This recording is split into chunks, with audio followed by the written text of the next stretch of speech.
Bienvenido a Mirando Lejos. Muy buenas noches a toda nuestra gran audiencia. En primer término, antes de empezar con el editorial, quisiera rendir un pequeño homenaje a un hombre que era mi amigo, fallecido trágicamente, al diputado Walter Arndt, y lo hago con sentimiento, y creo que él era un hombre como todos aquellos que están en la política, siempre sometido a la crítica, a la polémica, a los que van a estar a favor, a los que van a estar en contra. Pero creo que para el Partido Colorado y para el cartismo, la desaparición física de Walter va a tener consecuencias políticas. Él era un hombre con el cual yo tuve muchas discrepancias, pero creo que siempre tenía una virtud. Tenía la capacidad de escuchar, tenía la capacidad de dirimir, y tenía la capacidad también, si es que políticamente era posible para él, de cambiar de opinión. En mis sentidos pésames a la familia del diputado colorado, del amigo Walter Arndt. Bueno, por otro lado, quiero empezar con una frase que creo que define un poco la situación actual y define la situación del presidente Santiago Peña. Yo creo que el presidente Santiago Peña todavía no pudo entender que la frivolidad es enemiga del bien público. Estamos teniendo hasta el momento los 100 días de gobierno. Es una categoría periodística. No existen 100 días de gobierno para empezar a evaluar un gobierno. Un gobierno es evaluado desde el primer día hasta el último día. No existen 100 días, no existen un año, 2 años en donde el gobierno tenga que decir, arrojar, estos fueron mis resultados. Lo que nosotros hemos visto hasta ahora, y lo digo como un observador imparcial, hemos visto a un presidente muy involucrado en frivolidades, a un presidente que no ha podido todavía demostrar un liderazgo en la gestión política. Hemos visto a un presidente que viaja mucho, hemos visto a un presidente que no quiere mostrar a los paraguayos que hablan inglés, pero nosotros no lo hemos elegido para que nos muestre a nosotros los paraguayos que hablan inglés. Nosotros lo hemos elegido, los quienes lo votaron, yo voté otra fórmula presidencial, para que administre el Estado paraguayo, para que reforme el Estado paraguayo.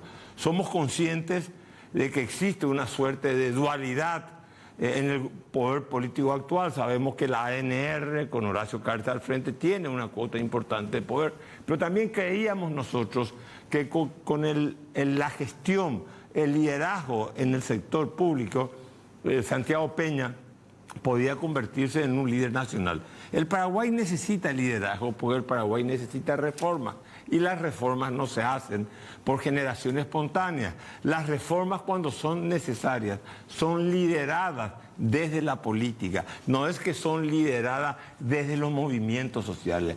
Y en este caso hemos visto a un presidente de la República verdaderamente muy involucrado en temas muy frívolos, teniendo ya hoy en día otra agenda extremadamente complicada. Tenemos que resolver el problema de la caja fiscal y de las jubilaciones, una ley que es necesaria para el país, en donde se tienen que garantizar nuevos instrumentos para poder invertir, en donde se pueda garantizar una supervisación, en donde puedan haber criterios homogéneos, en donde se pueda hacer que la caja de jubilaciones sea sustentable en el transcurso del tiempo y que no sean al final los contribuyentes, nosotros que no nos beneficiamos con la jubilación, de los que terminemos pagando las jubilaciones, especialmente de la gente del sector público, los funcionarios del sector público. Tenemos el anexo C de Itaipú. Todavía no hemos escuchado una declaración precisa, está terminando el año 2023. En el 2023 se tenía que haber negociado, llegado a un acuerdo con el Brasil. Sabemos que no estaría difícil, pero cuando hay liderazgo, las cosas se pueden lograr. Al mismo tiempo, estamos viendo que la maquinaria, la burocracia del Estado no se está moviendo. Y estamos viendo que el Estado paraguayo está haciendo cuestiones como Petropar, la semana pasada, regalar el gas. Y este es un gobierno que al principio decía, nosotros estamos en contra del asistencialismo social con tinte populista. Y yo también estoy en contra del asistencialismo, no es social, político, de tinte eminentemente populista. El populismo ha arruinado a los países donde se ha podido instalar, independientemente de que haya razones para que el populismo exista, que se funda en la insatisfacción de la gente con sus gobernantes. En este caso, el presidente Santiago Peña tiene que entender que él tiene que ubicarse, situarse detrás del mostrador, viajar mucho menos y dedicarse a resolver el problema de Juan Pueblo, del día a día de la gente. En este país la gente no llega a fin de mes, en este país no hay salud pública, en este país reconozco el mérito y el coraje de Enrique Riera de decir, algunos hicieron un sincericidio. No, es real, no se ha vencido a las bandas organizadas y no es tan fácil vencer a la banda organizada, pero para eso necesitamos el liderazgo del presidente. El presidente dice que delega en Lea Jiménez y le lleva a Lea Jiménez a viajar con él. Yo le exijo como ciudadano paraguayo, porque el presidente Peña fue electo por un gran caudal de votos, mayormente colorado. No lo he votado, pero él tiene que gobernar también para mi bienestar y para el bienestar de los 50 y tantos % de paraguayos que no le han votado. Que se tome en serio la tarea de gobernar, que sepa ser presidente de la República, que gobierne como nosotros los paraguayos nos merecemos, un gobierno honesto, un gobierno transparente, un gobierno con sensibilidad social. La tarea del gobierno es compleja, pero si el presidente se pasa viajando, si el presidente se pasa demostrándonos que habla inglés, si el presidente sigue manteniéndose en una frivolidad que lo aleja del pueblo, dentro de muy poco vamos a tener problema de gobernabilidad. Y la ley de la caja fiscal no puede ser aprobada solamente por la aplanadora de las mayorías que se tienen en el Congreso.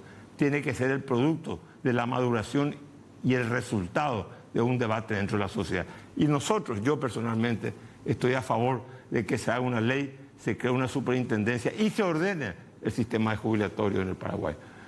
Enseguida estaremos con Eduardo Nakayama y también con Amílcar Ferreira para hablar de política con uno y de economía con el otro.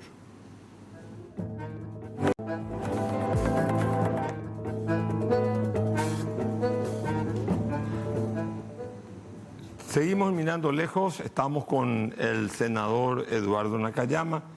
Él es un conocedor, aparte de ser senador de la República, quiero destacar una cualidad que siempre, no es que él la ostenta, pero la luce con mucha brillantez, que es su condición de historiador y de hombre informado en el pasado de la historia paraguaya. Eduardo, ¿cómo está? Un placer tenerte acá Mirando Lejos. Muy buenas noches, Carlos. Para mí es el placer de estar compartiendo contigo y con toda la teleaudiencia que sé que te mira a lo largo y ancho de todo el país.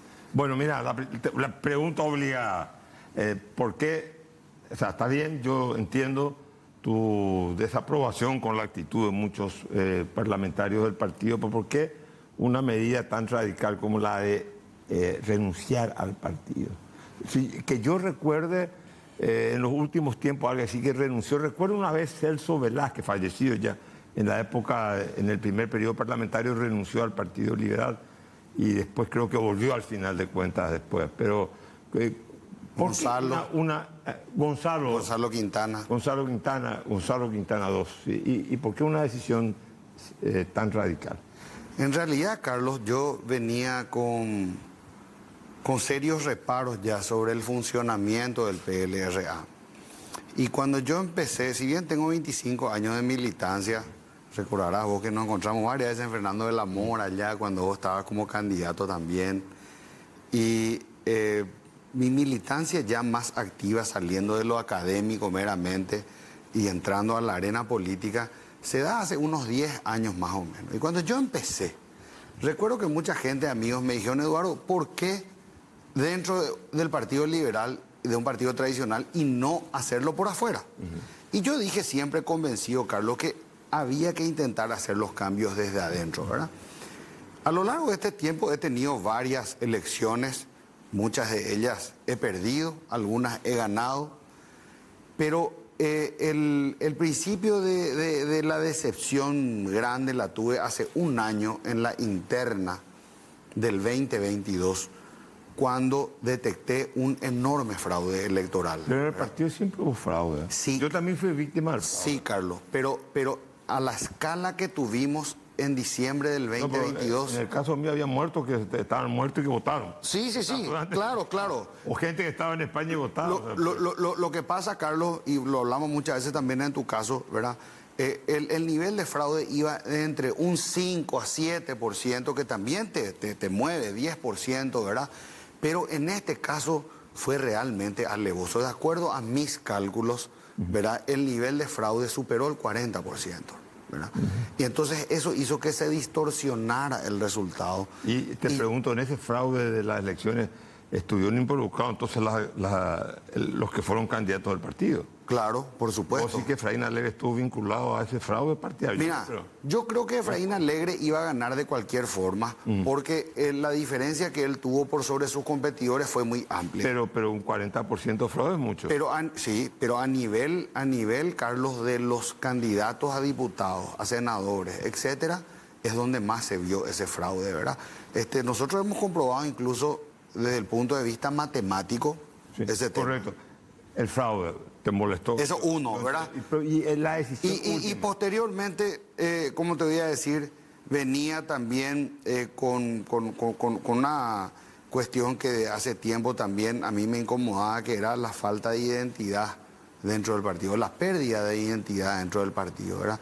El Partido Liberal, si bien han coexistido varias corrientes dentro del Partido Liberal, sobre todo en la década del 60 y 70, con el avance del castrismo y la influencia que tuvo en la INO y otros más, pero yo siempre propuse una vuelta al liberalismo. Mi movimiento de Renovación Azul se llamaba Volver a las Raíces, ¿verdad? Pero uno puede convivir dentro de un espacio así cuando estamos hablando dentro de un espectro democrático. En el Partido Colorado pasa lo mismo. Nicanor más de izquierda, Leite, por ejemplo, más de derecha, y no pasa nada, ¿verdad?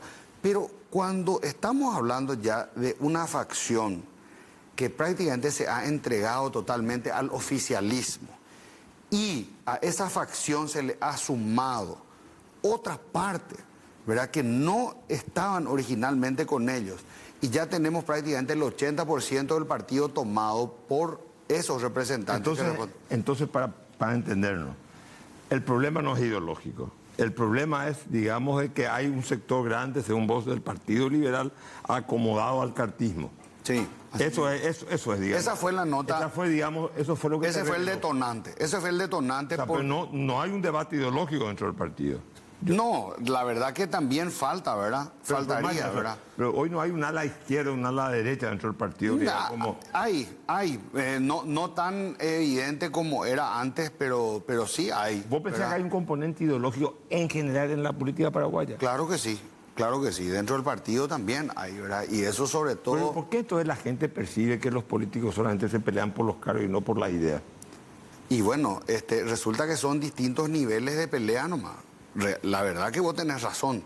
La mayoría de las peleas son por los cargos. No, y allí pelean, claro. Es lo que la gente dice, ¿verdad? Y por el soquete pelean todos, no solamente el Partido Colorado, el Partido Liberal, los otros partidos también pelean por el soquete. Y eso es evidente, ¿verdad? Pero yo creo que también es importante un debate ideológico a los efectos de que uno pueda identificar y proponer, porque el discurso liberal en los últimos años se vio bastante desdibujado, y en las campañas 2018, que a vos te tocó llevar muy de cerca, y 2023, yo noté que esa debilidad discursiva fue un flanco fácil de ataque por parte del Partido Colorado, ¿verdad? En aquel tiempo, 2018, cuando estuviste vos más de cerca, era el tema Venezuela, era el tema Venezuela, esto, aquello. Pero no había un debate ideológico. No, sí había, Carlos, sí había. Bueno, pero vamos un poco al presente, que me interesa preguntarte algo. ¿El cartismo prostituye el Partido Liberal desde que, o sea, lo que te quiero preguntar ¿es el cartismo el que divide el Partido Liberal o desconocemos la historia de divisiones del Partido Liberal? Porque siempre hubo esto. O sea, el Partido Liberal, yo también lo digo como liberal, anuló su vocación de poder. Entonces, digamos, Danza es la compañera de baile del que está en el poder. Llámese Cartes, llámese Mario Abdo Benítez, llámese Nicanor Duarte Fruto, eso pasó cuando yo era senador de la República también. Llámese Alfredo Stroessner. Totalmente, o sea, ¿te parece que Cartes es el que el que parte al Partido Liberal? A ver, yo aclaré justamente eso también a varios medios, Carlos, antes de hablar un poco de la cuestión histórica de Stroessner y demás, ¿verdad? Pero en relación a Cartes, lógico que a él y a su movimiento le interesa tener un partido dividido con una facción que le colabore a él. Eso es obvio, ¿verdad? Ahora... No, si lo hace sin cooptar, sin comprar, es natural que uno quiera ganarse la decisión. No, pero yo... Vos sí que hay plata, dijiste en una declaración. Yo no creo aquí que sea... no es gratis. No creo de ninguna manera. Y puede ser en efectivo, puede ser en cargos, puede ser con favores. Te pregunto porque efectivo no vamos a poder mostrar. Pero hay de los que vos acusás de cartistas, ¿tienen algún privilegio en el gobierno de Santiago Peña? Y yo supongo que sí, Carlos. Resulta que es muy difícil hoy día hablar, por ejemplo, de un ilícito porque no hay factura. No, la gente no deja rastro. ¿Cuánto es dinero? Pero igual, aunque sea dinero, nadie te va a entregar un cheque depositado en tu cuenta. Pero cargos. En Yacyretá, y claro, sí, totalmente, ¿verdad? Pero siempre yo digo lo siguiente, Carlos. Independientemente de lo que Cartes pueda hacer, si no hay del otro lado alguien dispuesto a venderse, eso no va a ocurrir, ¿verdad? A mí me pueden ofrecer de todo y yo no me voy a pasar al lado oscuro. Yo me voy a mantener con mi convicción firme, así como tengo otros colegas que no lo van a hacer, ¿verdad? Yo, por ejemplo, puedo tener diferencias con Celeste Amarilla, ¿verdad? Ella está enojada ahora conmigo, estaba enojada por el tema de mi decisión. Pero ella es una mujer que yo, ¿cómo te voy a decir? Conozco, sé de su trayectoria y de su integridad y que no se va a vender tampoco por este tipo de cosas. Entonces, por otra parte, Carlos, es importante ver cómo funciona la biología y cómo funcionan los partidos políticos que tienen más fuertes, sus principales fuertes en las facciones que en los partidos, ¿verdad? Es decir, cuando vos tenés un poder dominante, generalmente el que está en la llanura se acomoda en parte al oficialismo. Cuando el Partido Liberal fue gobierno, había un Partido Colorado participacionista y había un Partido Colorado abstencionista, que también eran llamados de traidores por los colorados abstencionistas.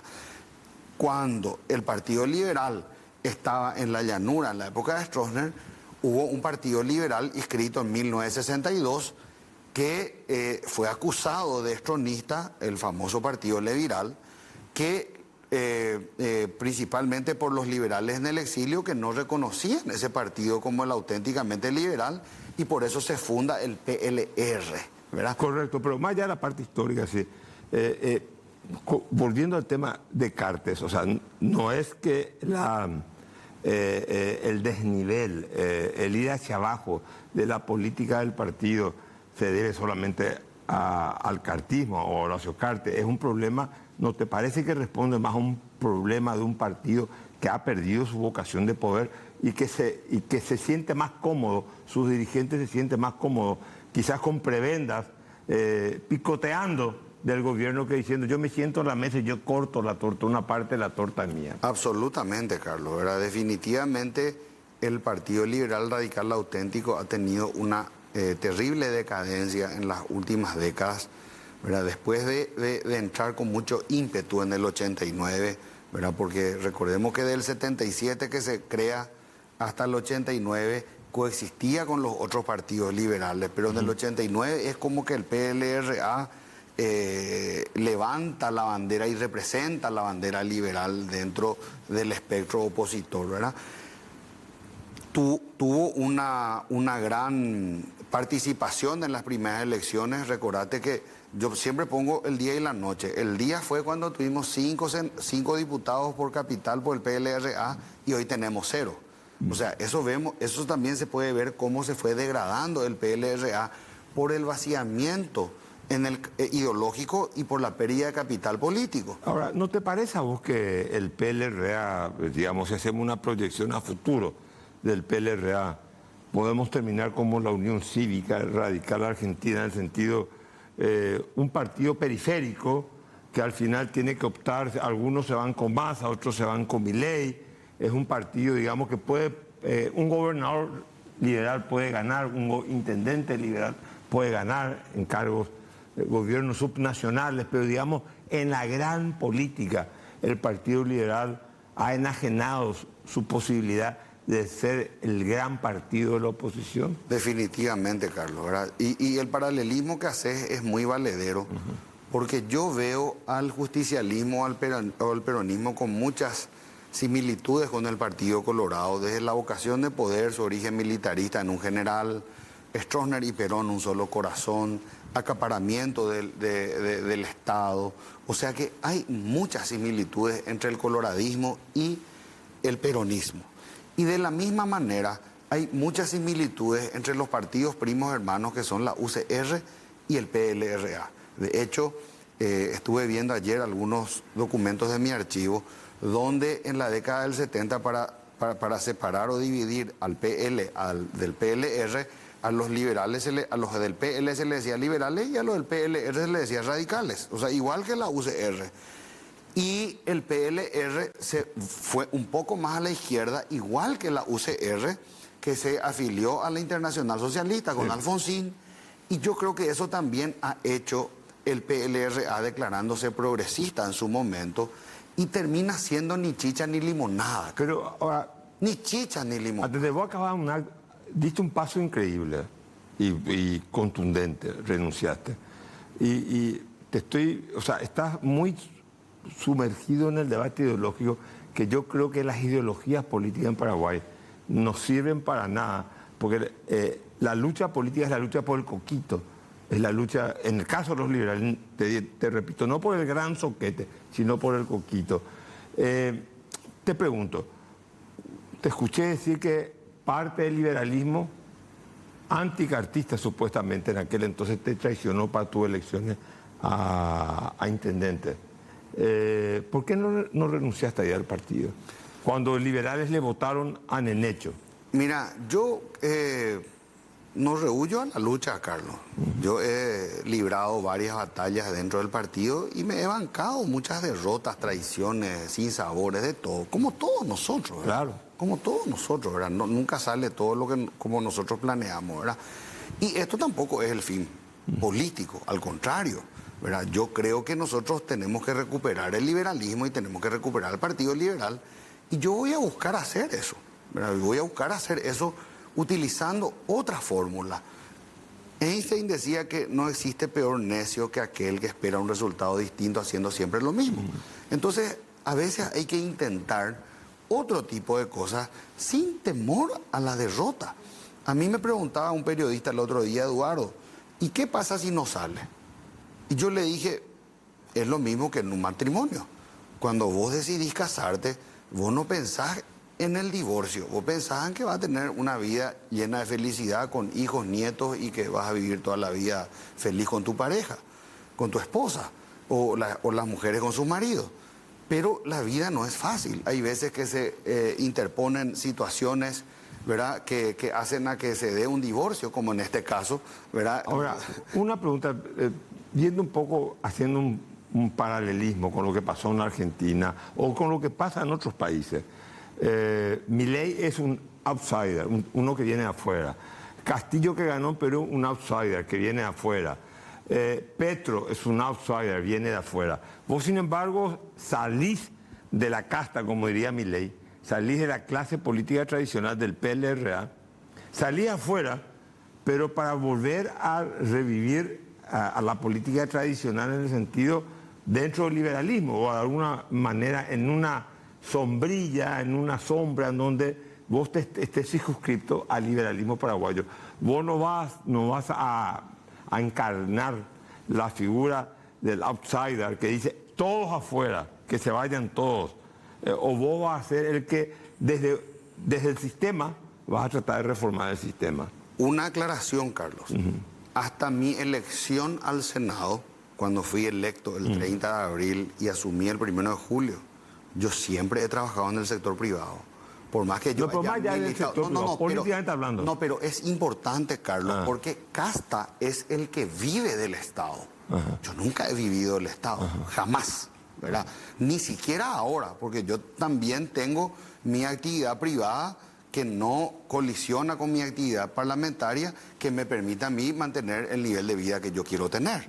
Pero entonces, políticamente hablando, ¿cómo va a ser? ¿Va a ser un outsider? Para mí, no, outsider yo no puedo ser, porque yo soy alguien que tengo una militancia política reconocida, he sido candidato a la intendencia de la capital de la República, soy actualmente senador de la República, entonces yo ya no me puedo considerar un outsider después de tantos años de militancia, pero sí con un discurso diferente.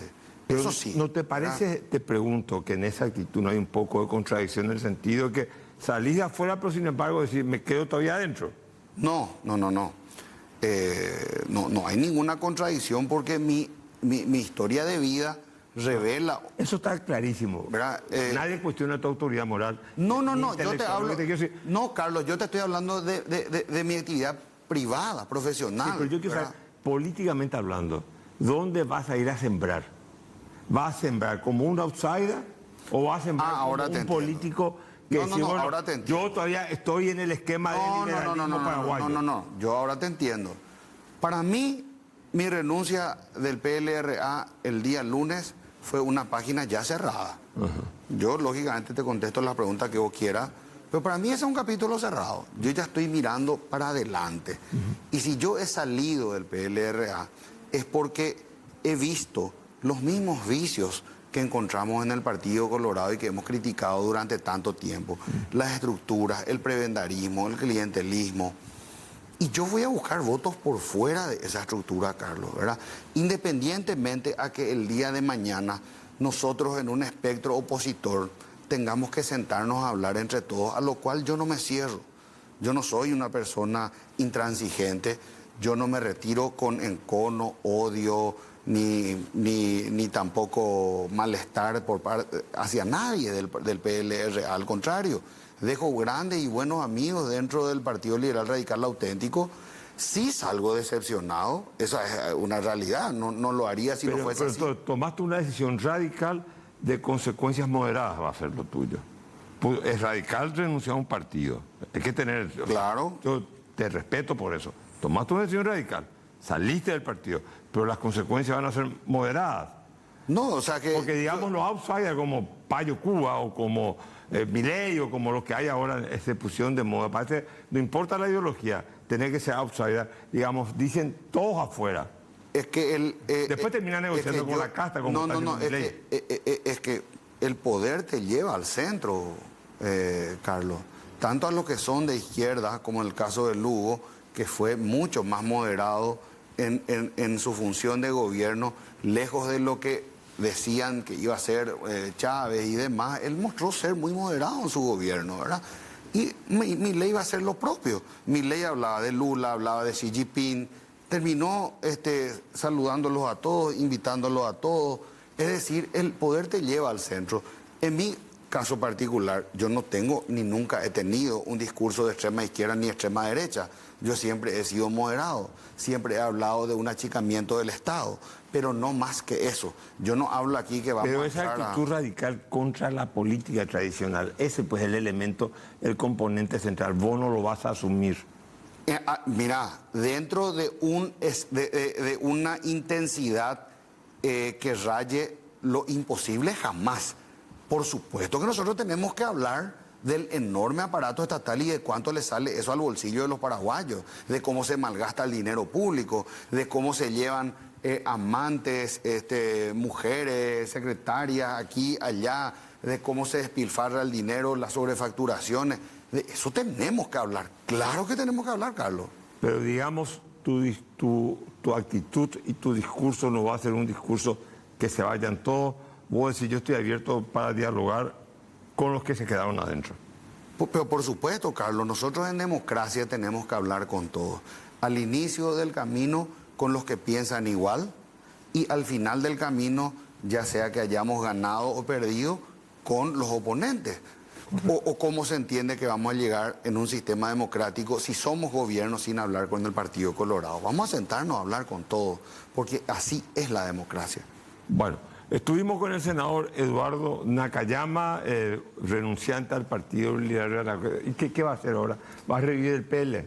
Mira, ahora mismo, eso es lo que Carlos, me dijeron a mí, ¿verdad? Ahora mismo, Carlos, como dije en varias ocasiones, uno se saca foto cuando se casa, pero no se saca foto cuando se divorcia.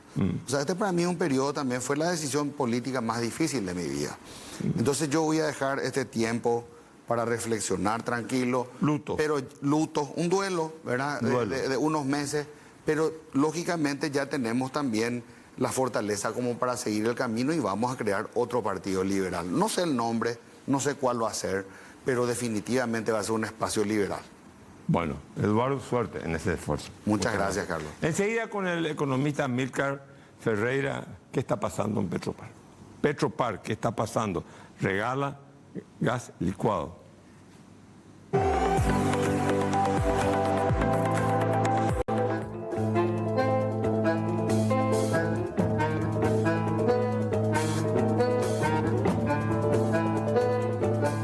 Seguimos, ya está.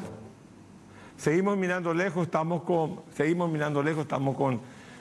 él no quiere que se le diga economista, pero como habla de economía y no solamente de business administration, siempre me indica, no me pongan más, pero a mí me dicen Balmella, mi apellido Mateo, pero la gente te dice como, cuando estaba en Itaipú me decía ingeniero, imagínate. Bueno, Amílcar. Buenas noches, Carlos, y gracias por la invitación. No, estar contigo. Gracias por haber aceptado a venir al programa.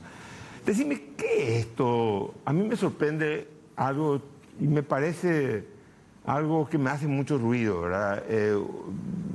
Regalar gas. No entiendo, yo creo que son actitudes de mi punto de vista. Aparte, se supone que una empresa que puede quebrar, porque es un ente autárquico. ¿Cómo lees vos esto desde el punto de vista económico? No te voy a decir político, desde el punto de vista económico. Y si querés hacerlo políticamente, ¿por qué no? Yo creo que es sorprendente porque, digamos, creo que no teníamos la impresión de que este gobierno iba a ser populista, ¿verdad? Porque no encuentro otro término para describir. Para vos fue una decisión populista. Totalmente. Regalar gas. Que se suma, ¿verdad?, a la política ya que viene manteniendo Petropar de vender combustible con resultado operativo negativo, o sea, con pérdida operativa. El resultado operativo es los ingresos que tiene una empresa menos el costo del producto que vende, en este caso combustibles, menos los gastos operativos. ¿Cuánto es lo que a esa línea de resultado operativo queda como ganancia o como pérdida? Y Petropar viene teniendo resultado operativo negativo. A julio lo tenía, volvió a tener pérdida en agosto, en septiembre y en octubre, que son ya meses de la administración actual. Te pregunto, ¿las pérdidas ascienden a 100.000 millones de guaraníes mensuales? Sí, Petropar perdió en el año 2022, el año pasado, 13 millones de dólares, que equivale al 21% de su patrimonio neto. O sea, en un año, el año pasado, perdió el 21% de su patrimonio neto. Y este año, 2023, a octubre, lleva una pérdida acumulada de 22 millones de dólares. 13 el año pasado, 22 este año. Esa pérdida de este año a octubre equivale al 46,5% de su patrimonio neto. Es casi la mitad de su patrimonio neto que tiene perdido en 10 meses. Para lo que no somos ni hombres de empresa ni economistas, esto quiere decir que Petropar es una empresa que va perdiendo y su patrimonio se va achicando. Se va descapitalizando. Claro, en cierta manera, por esta política, en mi opinión, errada, se está utilizando el patrimonio neto de Petropar como una especie de fondo de subsidio del combustible, descapitalizándola, ¿verdad? Obviamente es muy agradable comprar el combustible con pérdida operativa para Petropar, pero en realidad el precio de esa política lo pagamos todos con la descapitalización de Petropar. Te doy algunos números. Un poco, pero si Petropar quiebra, es un ente autárquico, ¿por qué voy a tener que pagar yo? Se supone, sí, pero una empresa del autárquica que tiene presupuesto propio, que tiene funcionarios que ganan muy bien, tiene autonomía en tomar las decisiones. O sea, lo que vos me estás sugiriendo, si Petropar quiebra, va a tener que salir dinero del Ministerio de Hacienda, pues si sigue este ritmo, Petropar va a quebrar. Es insostenible, ¿verdad? Yo creo que... ¿Y cómo se salva? ¿Cómo se salvaría? Lo que por ahora está pasando es que está consumiendo su patrimonio neto, recursos propios. Recursos propios. ¿Cuándo se le acabe eso? Si esta política se extiende mucho, eventualmente puede, digamos, entrar en una situación de patrimonio neto negativo, o sea, donde ya no tiene recursos Petropar tiene propios. dinero en el colchón, en algún lugar ahorrado. Pero se va achicando. Te quiero dar algunos números. Pero, sí, pero una pregunta. ¿Y ese dinero, pero para que la gente entienda nomás, y ese dinero es el que con ese dinero está pagando, por ejemplo, que tenga un combustible más barato que el resto de los competidores? Así es. Está, digamos, acumulando pérdidas mes tras mes por una política donde vende el precio con un margen que no le permite cubrir todos sus costos operativos.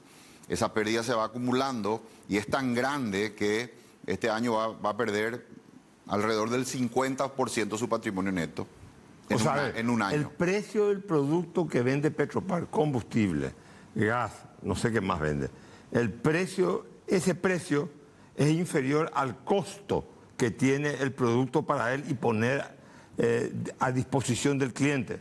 El costo es superior al precio.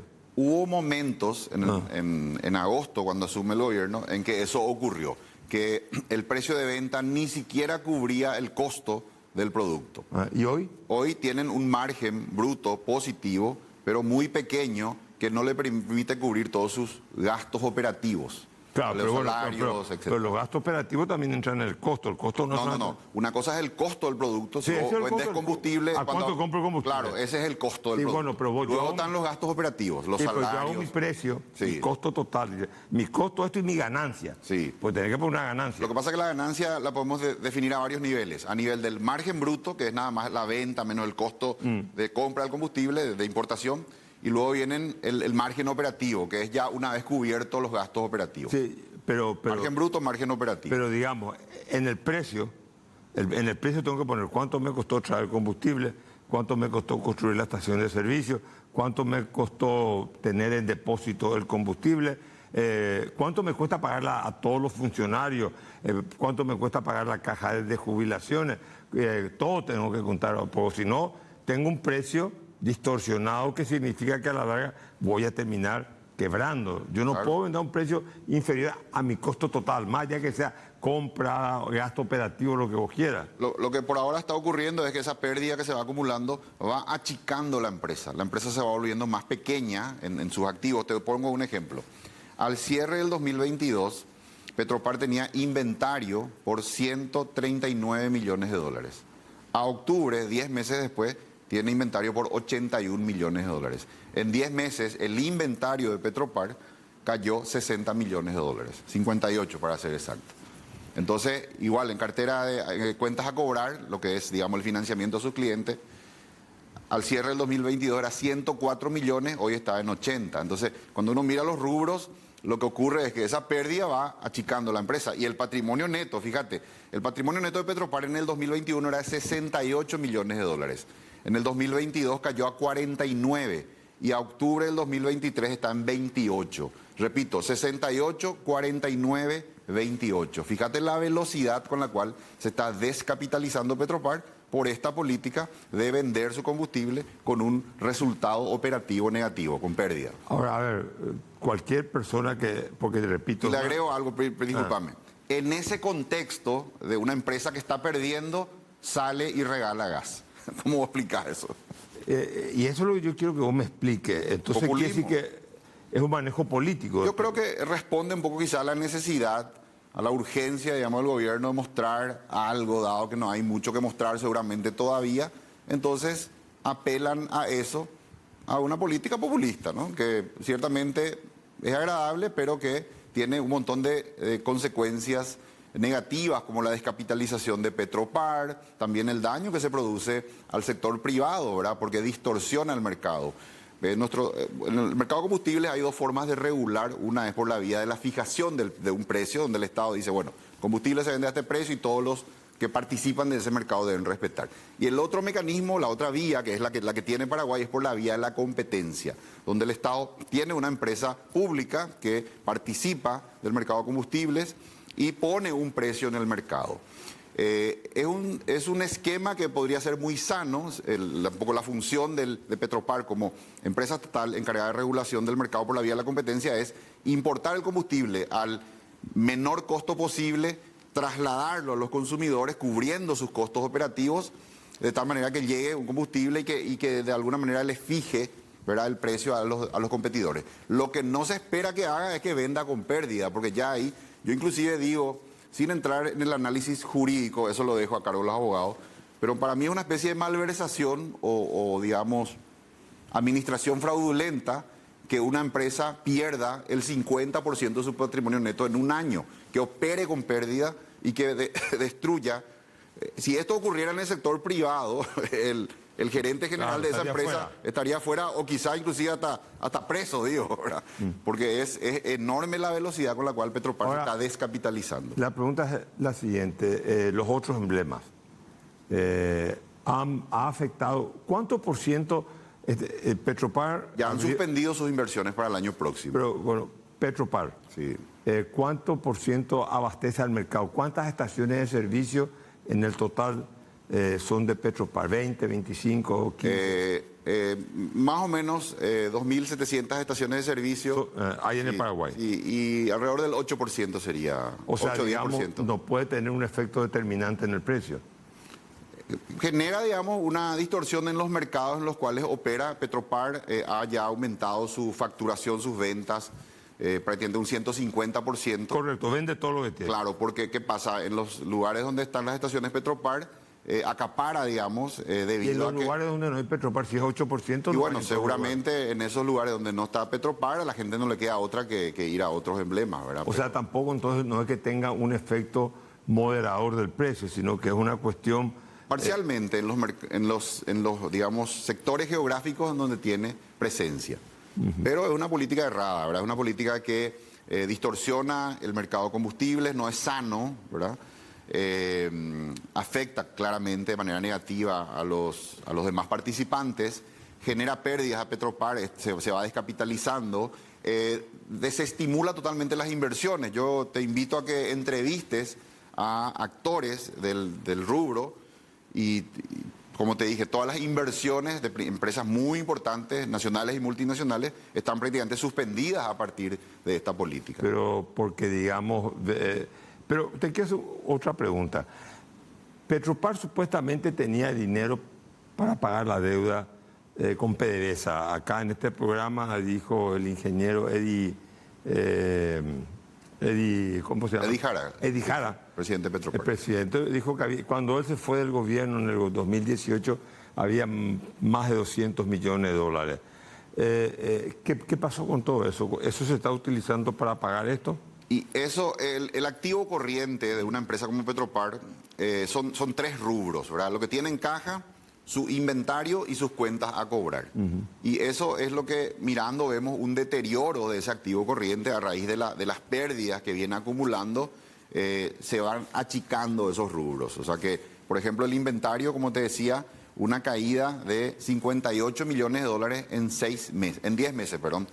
139 millones de dólares tenía al cierre del 2022 y a octubre tiene 81 millones de dólares de inventario. Entonces se va achicando, se va volviendo una empresa, digamos, cada vez más irrelevante por una política errada que la va descapitalizando. ¿Y quién va a pagar la deuda con PDVSA? Y digamos que debido a esta política, Petropar va dilapidando sus recursos, cada vez tiene menos recursos, vale la redundancia, para afrontar esa deuda cuando llegue el momento de pagarla. ¿Quién va a tener las que pagar? Reservas que se habían construido a lo largo de años para pagar esa deuda con PDVSA, en este momento... ¿Quién va a terminar pagando? Y bueno, en teoría tendría que pagar Petropar, pero de última el Estado paraguayo seguramente... Vamos a pagar los contribuyentes. Sí, por eso digo que no es tan simple como decir, bueno, Petropar es una empresa autónoma y en realidad su patrimonio neto, la pérdida de su patrimonio neto, al final termina afectando a todos. O sea, vos decís que al final lo que nos cargamos en una estación de Petropar, vamos a terminar subsidiándole al contribuyente paraguayo, el que no carga y el que carga en otro emblema, va a terminar pagando todo este despilfarro. Si el Estado paraguayo finalmente se va a tener que hacer cargo de esa deuda con PDVSA, y si en ese momento Petropar ya no tiene los recursos para afrontar ese compromiso y se pagan con recursos del fisco, bueno, ahí llegará el momento en el cual todos los paraguayos terminaremos pagando esta política errada. ¿Y cuánto le queda en caja a Petropar para poder mantener esto por meses o por años? No sé si puede... Y bueno, tiene como te dije, un patrimonio neto todavía de 28 millones de dólares. En octubre perdió 4 millones de dólares. Si vos vas, de pérdida operativa, ¿verdad? Ajá. Disfrazan esa pérdida operativa haciendo una maniobra contable que es la reversión del aporte intergubernamental.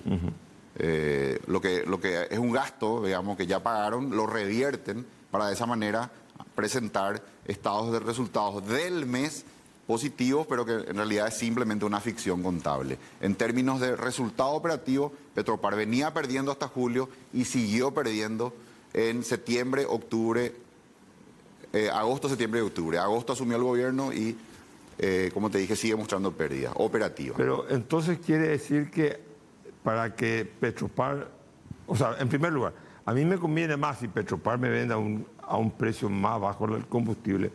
El negocio del PIB es tener estaciones de servicio de Petropar, porque todo es mucho más barato. Las ganancias son mayores, la gente va sí o sí a cargar a Petropar porque es más barato. Y el populismo es algo muy agradable, ¿verdad? Obviamente que da gusto, ¿no? Pero te repito el número, el patrimonio neto de Petropar, 68 millones de dólares en el 2021, 49 millones de dólares en el 2022, 28 millones de dólares a octubre del 2023. Es una empresa que se está descapitalizando a una velocidad increíble, dilapidando sus recursos por una política errada, para seguramente buscar algún logro con eso, dado que, estimo yo, no hay, digamos, carencia de logros, entonces se apela. ¿Qué va a pasar cuando se le acabe el dinero líquido que tiene, la liquidez que tiene Petropar para poder pagar esto? Disminuye su acceso al crédito, seguramente también desmejora los ratios financieros de la empresa ante sus proveedores. A raíz de eso quizá en algún momento puede tener también disminución de sus líneas de crédito, porque los que te dan crédito miran, ¿verdad?, tus números. Tiene un montón de consecuencias, claro, ¿no? Pero ¿qué va a pasar? O sea, si Petropar no puede mantener esta política de subsidios, porque aparentemente no hay un sinceramiento, no es honesto el precio con el costo, ¿qué va a pasar? ¿Quién va a terminar? Esto va a acabarse. Y por ahora, o sea, porque después va a llegar un momento que la gente no le va a querer. ¿Qué va a pasar? Por ahora lo que está pasando es que, como te dije, Petropar se va achicando en términos de su patrimonio neto. Este año va a perder alrededor, número más, número menos, del 50% de su patrimonio neto. Este año. Este año, 2023. ¿Y cuánto le va a quedar para el año 2024? Y se va volviendo una empresa cada vez más irrelevante. Imagínate, en el 2021 tenía un patrimonio de casi 70 millones de dólares y este año va a cerrar seguramente en 25. ¿Y cómo va el 2024? ¿Cuánto tiempo va a poder llevar? ¿Te parece a vos tener los cálculos de cuánto tiempo va a poder llevar esta política de subsidiar el combustible? A este ritmo, como mucho, un año más, para ya consumir totalmente su patrimonio neto. Consume su patrimonio. ¿Qué pasa entonces en el 2025? Y es una empresa que ya está en quiebra técnica, ¿no? Está en quiebra técnica. Patrimonio neto, o sea, cero o negativo. Que puede ser que ningún abastecedor le quiera proveer de combustible, por ejemplo. Y sí, porque dice, ¿cómo me va a pagar? Claro, ningún abastecedor quizá le va a querer vender combustible, las compañías de seguro quizá van a mirar a ver si le dan las pólizas que necesita para operar. O sea, tiene un montón de consecuencias una empresa que se va deteriorando financieramente y que destruye su patrimonio neto de esta manera. ¿Y los 300 millones que le debemos a Venezuela, qué se espera que va a ser una salida política? ¿Que una solución política o que los venezolanos no nos van a exigir que le paguemos, que con el restablecimiento de las relaciones es suficiente? ¿Cómo se va a resolver ese tema? ¿Qué pasa si en el 2024, 2025, mediados del 2024, los venezolanos, ustedes me deben acá y esto va acumulando intereses la deuda? De hecho, eso está en litigio en este momento. Claro, ¿no? En un arbitraje. Sí, ¿Pero qué pasa si el arbitraje... Porque Paraguay reconoce que la deuda, Paraguay tiene la deuda. Es altísimamente probable que Paraguay pierda este arbitraje. Sí, pero el arbitraje no es solo una cuestión no es sobre todo. Paraguay reconoce la deuda. Sí. Es un tema de plazos. De intereses. Bueno, entonces, ¿qué va a pasar? Paraguay debe. Yo fui parlamentario y me opuse a esa ayuda, supuesta ayuda de Chávez, pero ¿qué va a pasar? Bueno, en algún momento esa deuda, si Paraguay pierde esos arbitrajes, se van a volver exigible y bueno, ahí vendrán las consecuencias. Seguramente tendrá que hacerse cargo si es que Petropar no tiene la solvencia para pagar eso. Bueno, es probable que el fisco tenga que digamos... Vamos a emitir bonos para pagar. Emitir bonos y bueno, de esa manera cubrir esa deuda, ¿verdad? Es un poco lo que está pasando con Argentina ahora, que vos sabés que perdió el juicio por la expropiación de yacimientos petrolíferos fiscales y le vino la cuenta, tiene que pagar 16.000 millones de dólares, que no los tiene. Eso implica después, en el caso de incumplimiento, me refiero al caso argentino, embargos en el exterior, una serie de dificultades, digamos, que surgen a partir de que perdés un juicio, la deuda se vuelve, digamos, exigible y no tenés los recursos para... O sea, este juego de Petropar, a la larga, si sigue así, si hay que pagar la Venezuela, que hay que pagar la Venezuela, pues Paraguay reconoce que la deuda existe, fue una ley del Parlamento, no se puede negar, se discuten los intereses. Quiere decir que la vamos a terminar pagando todos nosotros. Toda esta manera irracional de administrar la empresa la vamos a pagar nosotros. Y bueno, se está dilapidando, como te dije, el patrimonio neto de Petropar, los recursos de Petropar, se está achicando la empresa por las pérdidas que se acumulan. Y eso le resta recursos a Petropar, esa reserva que se había construido en cierta manera con los años para pagar esa deuda. En cierta manera, Petropar decía, bueno, yo tengo una deuda, pero tengo activos que estoy acumulando que son suficientes para cubrir esa deuda. Hoy yo creo que ya no tiene los recursos para cubrir totalmente esa deuda. Por toda esta política errada debe vender con pérdida operativa y ir achicándose. Los números son contundentes. 68 millones de dólares de patrimonio neto del 2022, 28 millones de dólares a octubre del 2023. Pero entonces quiere decir que, a ver, decime sí o no, porque no tenemos que... Al final, el fisco va a tener que cerrar a Petropar con su deuda con Venezuela. El fisco va a tener que honrar esa deuda. A este ritmo, sí. Con esta política, sí. Llegado el momento, seguramente en algún momento se va a resolver ese arbitraje. Es muy probable que Paraguay tenga que pagar, porque claramente así va a ser, porque la deuda existe, digamos, en todo caso lo que se discute son los intereses. Y bueno, Petropar probablemente ya no va a tener los recursos, la solvencia requerida para hacerse cargo y bueno, tendrá que el fisco para responder. Los contribuyentes. Los contribuyentes. Juan Pueblo. Todos los paraguayos. Los que no usamos, los que no compramos en Petropar, vamos a tener que pagar toda esta... Así es, Carlos. Bueno, una noche más, como diría mi amigo Humberto Rubín. Gracias, Milton. Gracias, Carlos. Un gusto. Bosque Lago, el futuro es ahora.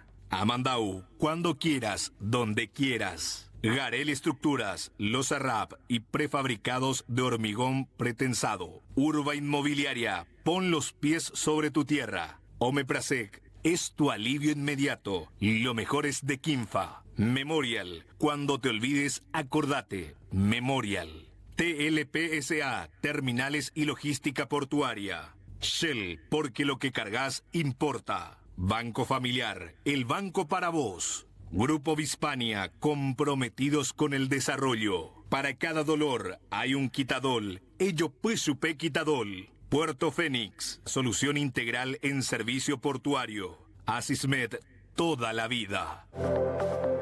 Presentaron Mirando Lejos.